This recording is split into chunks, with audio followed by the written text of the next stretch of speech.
अस्सलामुअलैकुम दोस्तों और साथियों, उम्मीद है आप लोग खैरियत से होंगे।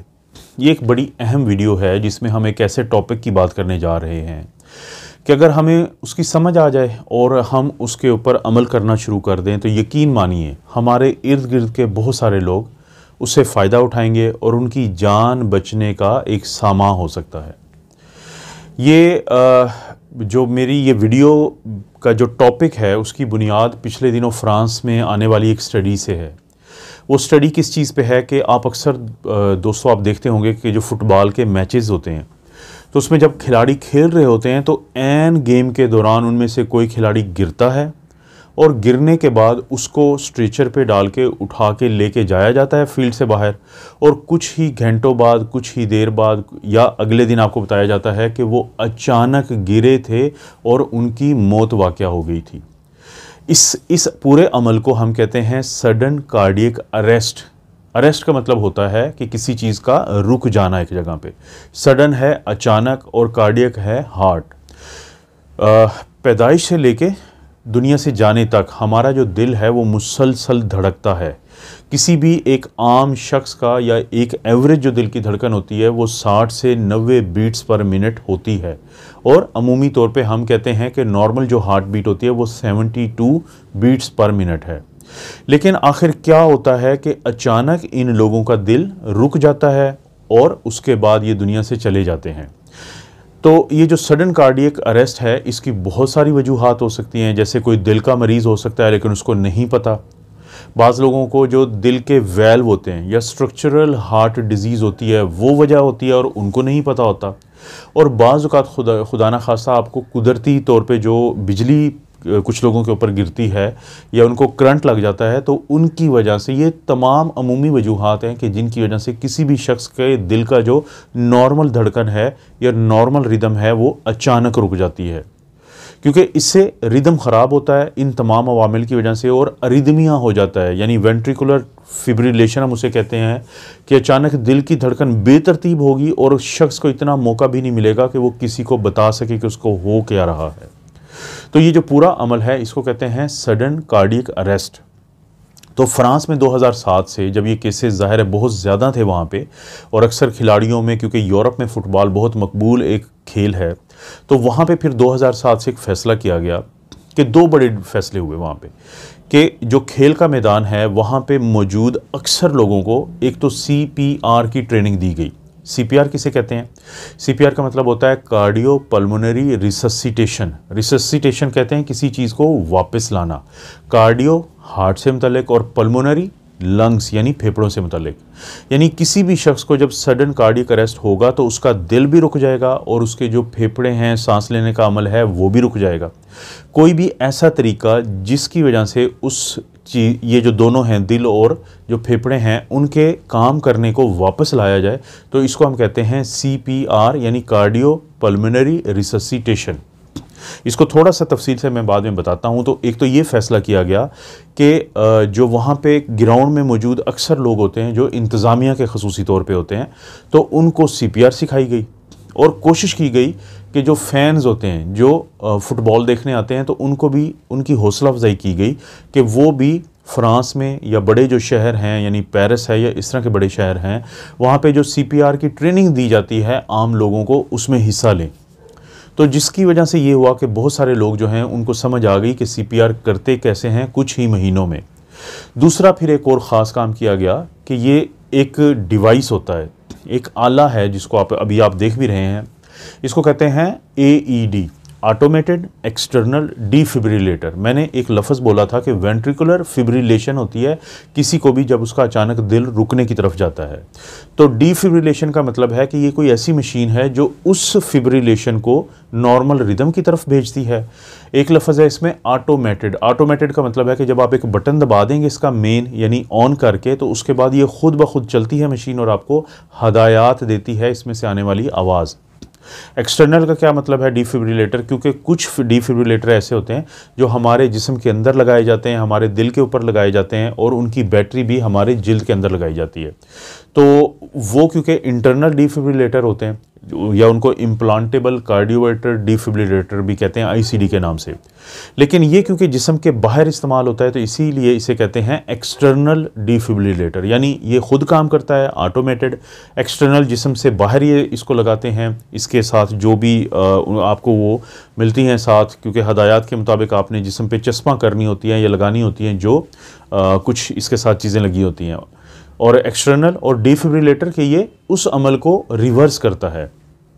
तो इसकी ट्रेनिंग दी गई वहाँ पे मौजूद जो इंतज़ामिया के लोग थे, जो भी एडमिनिस्ट्रेशन के लोग थे, जो स्पोर्टिंग अमला होता है सारा जो फुटबॉल के मैदान में, और आम लोगों को भी कहा गया वहाँ पे कि वो इसकी ज़रूर ट्रेनिंग लें जो हुकूमत की तरफ से दी जाती थी। यही वो वजह है कि उनकी अक्सर मार्केट्स में अगर आप जाएं, यूरोप में, अमेरिका में, अगर आप कनाडा में, उनकी अक्सर मार्केट्स में हर कुछ फासले के बाद AEDs लगे होते हैं, ताकि अगर कभी खुदा न खासा ज़रूरत पड़े, कोई ऐसी सूरत हाल आ जाए तो फौरी तौर पे इस्तेमाल किया जा सके इन AEDs को।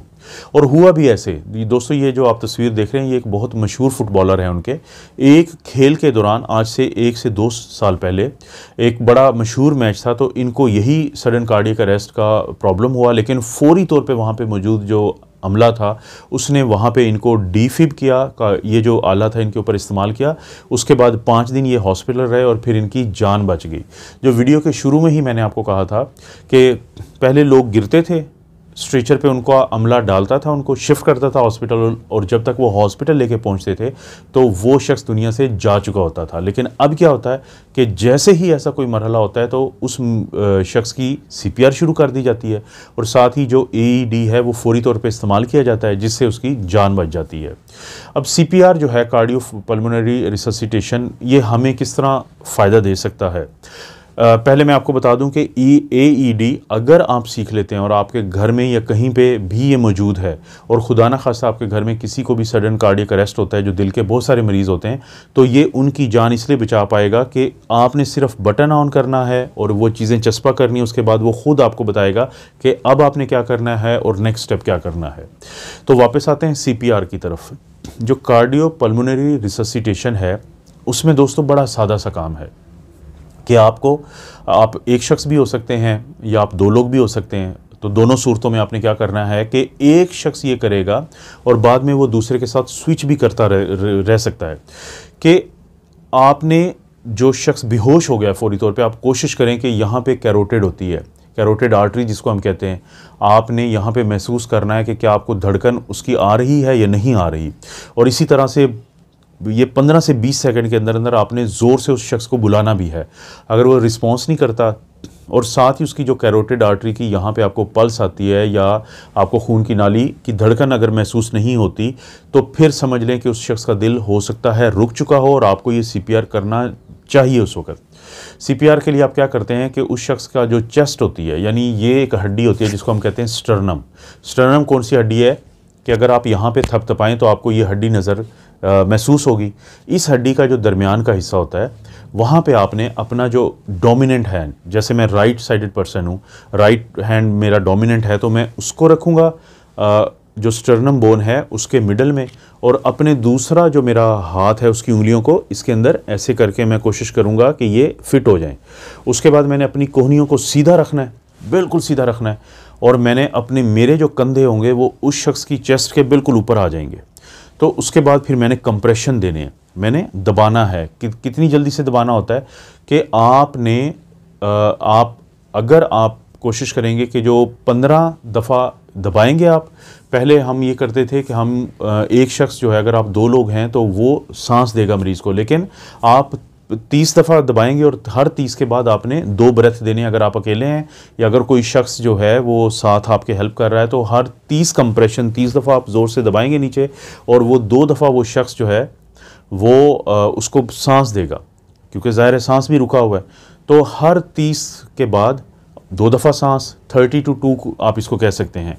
और जब ये आप 5 दफ़ा करेंगे, 5 का सेट आपने किया, और उसके बाद दोबारा फिर आप उस शख्स को चेक करेंगे कि क्या उसकी वो जो कैरोटिड पल्स है वो वापस आई है या नहीं आई है, और ऐसे ही कोशिश करेंगे उसको गौर से देख के कि क्या उसका सांस वापस आया कि नहीं, क्योंकि आप जो चेस्ट है अगर वो सांस ले रहा है तो वो ऊपर नीचे जाना शुरू हो जाएगा। तो इसी दौरान ज़ाहिर है कि आप में से कोई भी एक शख्स जो है वो जो एमरजेंसी सर्विसेज होती हैं, जैसे पाकिस्तान में रेस्क्यू 1122 है, आप उनको फ़ोन कर देंगे।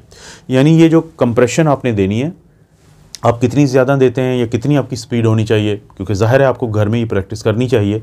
आप पिलो पे ये कर सकते हैं, तकिए के ऊपर, कि 1 मिनट में हम 100 कहते हैं। यानी इसकी स्पीड इतनी हो कि 1 मिनट में आपने 100 देनी है, तो ये फिर आपको अंदाज़ा हो जाता है कि आपने क्या स्पीड अपनी रखनी है। लेकिन यहाँ पे आप 30 कंप्रेशन देते हैं, उसके बाद आप 2 सांस देते हैं उस मरीज़ को, और अगर यानी आपके साथ एक और शख्स है तो आप हर 30 के बाद रुकेंगे कुछ सेकंड के लिए, वो शख्स 2 ब्रेथ देगा और 5 दफ़ा ऐसा करने के बाद आप दोबारा चेक करेंगे। और अगर इस दौरान फिर वो एमरजेंसी वाले या रेस्क्यू 1122 वाले पहुंच जाते हैं तो ज़ाहिर है वो भी उस मरीज़ को हॉस्पिटल शिफ्ट करेंगे। लेकिन आपने कोशिश करनी है, आपने नज़र रखनी है कि वो लोग भी अस्पताल के रास्ते में जाते हुए उसकी जो CPR है वो कंटिन्यू रखें, वो उसको रोके ना, क्योंकि गलती ये होती है कि वो रोक दी जाती है और जब तक हॉस्पिटल पहुंचते हैं तो वो मरीज़ जो है वो दुनिया से जा चुका होता है। अगर आपको ऑटोमेटेड एक्सटर्नल डिफिब्रिलेटर इस्तेमाल करना आता है, अगर आपको CPR करनी आती है, तो आप बहुत से लोगों की ज़िंदगियां बचाने की का एक ज़रिया बन सकते हैं। हम लोग ICU में और इमरजेंसी में एक चीज़ देखते हैं कि लोग अपने घरों से अपने प्यारों को लेके आते हैं कि ये बेहोश हो गया, हालांकि वो शख्स, वो मर्द, वो औरत या वो कोई अगर यंग है उसको अगर करंट लगा है तो वो जो है वो उसका दिल रुक चुका होता है। लेकिन क्योंकि फैमिली को या फैमिली में से किसी शख्स की बुनियादी ट्रेनिंग नहीं होती तो उसको नहीं पता चलता कि हकीकतन इसका दिल रुक चुका है और उसको कम से कम CPR करनी चाहिए। इसे कहते हैं बाई स्टैंडर्ड CPR या लेमैन CPR और 2 ब्रेथ देना, 2 सांस देना, ये बहुत ज़रूरी है, ये बेइंतहा ज़रूरी है किसी की जान बचाने के लिए। और जैसे ही आप कंप्रेशन देंगे तो आपके जहन में कुछ बातें आएंगी कि इस तरह इसकी रिब्स टूट सकती हैं। तो दोस्तों एक कॉमन सेंस की बात है कि किसी की रिब्स अगर टूटती हैं और उसकी जान बच जाती है तो रिब्स का कोई मसला नहीं है, कोई इशू नहीं है। लेकिन अगर आप रिब्स बचाते हुए उस शख्स की जान चली जाती है तो फिर ये एक कोई सेंस नहीं बनती। इसी तरह से आपके ज़हन में एक सवाल आ सकता है कि मैं जब इसको ब्रेथ दूंगा तो इसकी कोई बीमारी मुझे लग जाएगी या मुझसे कोई बीमारी इसको लग जाएगी। देखिए वो शख्स तो सांस नहीं ले रहा, तो उसकी कोई बीमारी आपको लगने के चांसेस तकरीबन ना होने के बराबर है। और अगर आपको कोई बीमारी है, फ़र्ज़ करते हैं TB की बीमारी है या कोई और इन्फेक्शन है उस वक्त आपकी, लेकिन अगर आप उसकी जान बचा लेते हैं तो वो इन्फेक्शन काबिल इलाज है, लेकिन उस वक्त की जो उसकी सूरत हाल है उसमें उसकी जान बचाना बहुत ज़रूरी है। CPR के बारे में जानें, उसकी बुनियादी मालूमात लें, इसको हम BLS भी कहते हैं, बेसिक लाइफ सपोर्ट भी, और ये अपने दोस्तों से भी डिस्कस करें। घर में तकिए के ऊपर ज़रूर प्रैक्टिस करें, क्योंकि जब आप एक दफ़ा किसी चीज़ को प्रैक्टिस करते हों और आपको उस चीज़ के बुनियादी मालूमात हों उसके बारे में, तो आप कहीं पे भी अगर खुदा न खास्ता ऐसी सूरत हाल बनती है तो आप इस पे एक्शन ले सकते हैं। लेकिन अगर आपने कभी प्रैक्टिस नहीं की, अगर आपको इसके बारे में बुनियादी मालूमात नहीं है, तो बहुत ज़्यादा चांसेस हैं कि आप ऐसी सूरत हाल में सिर्फ घबराएंगे और आपको कोई समझ नहीं आएगी। आखिर में सिर्फ मैं आपको मिसाल दे देता हूँ। अमेरिका की किसी रियासत में एक गवर्नर साहब तकरीर कर रहे थे, क्योंकि आपको पता है कि उनकी स्टेट्स होती हैं और उसके फिर गवर्नर्स होते हैं, तो जो एडमिनिस्ट्रेशन की टॉप की जॉब है वहाँ पे। तो उस दौरान जो लोग मौजूद थे उस टाउन हॉल में, तो उनमें से एक को कार्डियक अरेस्ट हुआ। जैसे ही कार्डियक अरेस्ट हुआ तो वो जो गवर्नर थे वो फौरी तौर पे माइक उन्होंने छोड़ा और वो जल्दी से उस शख्स के ऊपर पहुंचे और उन्होंने CPR शुरू कर दी है, उन्होंने बेसिक लाइफ सपोर्ट देना शुरू कर दिया है। उसके बाद उनकी जो 911 उनकी है, जो रेस्क्यू सर्विसेज हैं, तो वो पहुंची हैं, उस शख्स को हॉस्पिटल शिफ्ट किया गया है ऐसे ही CPR करते हुए, और उसकी जान बच गई। उसकी जो जान बची जिस गवर्नर की वजह से, वो इससे पहले इमरजेंसी के डॉक्टर थे जिन्होंने फिर बाद में वो पॉलिटिक्स में आ गए, क्योंकि उन्होंने 10-12 साल ये काम किया हुआ था। तो जैसे ही उनके सामने एक सूरत हाल डेवलप हुई है तो फौरी तौर पे अपनी जो इंस्टिंक्ट्स, जो रिफ्लेक्सेस उनके बने हुए थे, उसके हिसाब से उन्होंने एक्शन लिया। इसीलिए आपसे दरख्वास्त है कि हर घर में बुज़ुर्ग हैं, हर घर में दिल का कोई ना कोई मरीज़ होता है, अगर नहीं भी हो तो किसी को भी कोई इस तरह का प्रॉब्लम बन सकता है। तो आप लोगों को बुनियादी ये मालूमात हो कि किस तरह आपने किसी की जान बचानी है। और अगर किसी का दिल चल पड़ता है और उसका सांस बहाल हो जाता है तो फौरी तौर पे उसको करवट दे के लिटा दें, क्योंकि करवट दे के लिटाना इसलिए ज़रूरी है कि जब वो शख्स का सांस बहाल होगा और जो आपने CPR की है, तो इस दौरान हो सकता है कि अगर उस शख्स ने कुछ देर पहले कुछ खाना खाया हो तो वो जो उल्टी है वो उसके फेफड़ों में जा सकती है। लेकिन अगर जब आप साइड पर कर देंगे तो इस चीज़ से भी कम अज़ कम ये होगा कि वो वॉमिट अगर आती भी है तो वो साइड पर जाएगी, उसके फेफड़ों में नहीं जाएगी। इस तरह की दिल से मुतल्लिक जो ख़ास तौर पे वीडियो होंगी वो आपको इस चैनल पे मिलेंगी।